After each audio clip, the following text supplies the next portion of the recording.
এবার ভয়াবহ লোমহর্ষক অভিযোগ পাওয়া গেল হত্যা মামলার পলাতক আসামি শেখ হাসিনার বিরুদ্ধে। তিনি নিজে জেলখানায় ঢুকে মেজর বজলুল হুদাকে জবাই করে হত্যা করেছেন। একজন ক্ষমতাসীন প্রধানমন্ত্রী কিভাবে রাতের আধারে জেলখানায় ঢুকে একজন ব্যক্তিকে জবাই করে হত্যা করতে পারে, এটি সবার কাছেই অবিশ্বাস্য ব্যাপার মনে হয়েছিল। যদিও এই কথাটি সেই 2010 সাল থেকেই বাতাসে ভেসে বেড়াচ্ছে। তবে এবার হাসিনার পতনের পর মেজর বজলুল হুদার ছোট ভাই নুরুল হুদা প্রকাশ্যে ঘোষণা দেওয়ার পর বিষয়টি এখন টক অব দ্য কান্ট্রিতে পরিণত হয়েছে। আমার ভাইকে খুনি, সিরিয়াল খুনি শেখ হাসিনা জেলখানায় ঢুকে নিজ হাতে জবাই করে হত্যা করেছিল। 1975 সালের 15 আগস্ট যেসব সেনা কর্মকর্তা ধানমন্ডি 32 নম্বরে গিয়ে শেখ মুজিবুর রহমানকে হত্যা করেন, তাদের মধ্যে অন্যতম ছিলেন মেজর বজলুল হুদা, যিনি শেখ মুজিবুর রহমানকে সরাসরি গুলি করেছিলেন।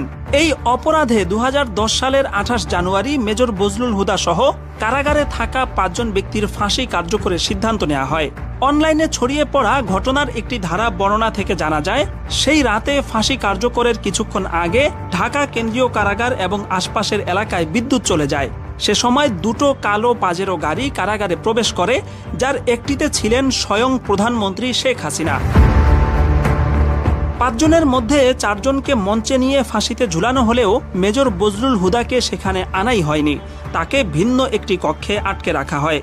তিনি যেহেতু শেখ মুজিবকে সরাসরি গুলি করেছিলেন, এই কারণে তার কাছ থেকে শেখ হাসিনা সরাসরি প্রতিশোধ নিতেই মূলত কারাগারে হাজির হয়েছিলেন। ঘটনার বিবরণী থেকে জানা যায়, গরুকে জবাইয়ের সময় যেভাবে চেপে ধরা হয়, ঠিক সেভাবে 4 জন ব্যক্তি মেজর হুদাকে চেপে ধরে। এরপর শেখ হাসিনা তার বুকে পা রেখে জল্লাদকে ছুরি চালানোর আদেশ দেন। জবাইয়ের সময় মেজর বজলুল হুদার গলা থেকে ফিনকি দিয়ে যেই রক্ত ছিটকে বেরিয়েছে, তাতে শেখ হাসিনার পরনের শাড়িও কিছুটা রক্তাক্ত হয়েছিল। হত্যার পর মেজর বজলুল হুদার লাশ দাফনের জন্য নিজ এলাকায় পাঠানো হয়। সে সময় ধারণ করা ভিডিওতে তার গলার নিচে পরিষ্কারভাবে কাটার এবং সেলাইয়ের দাগ দেখা গেছে।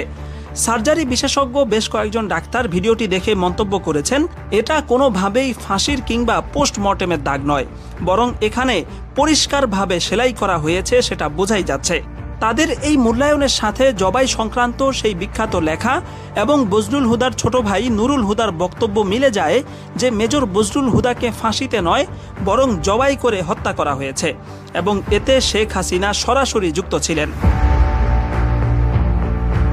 বিশ্লেষকরা বলছেন, বিভিন্ন দিক থেকে উঠে আসা এসব দাবি ও তথ্য প্রমাণ যদি সত্য হয়, তাহলে শেখ হাসিনা ক্ষমার অযোগ্য অপরাধ করেছেন, যা আন্তর্জাতিক আইনেও ভয়াবহ পর্যায়ের মানবতা বিরোধী অপরাধ।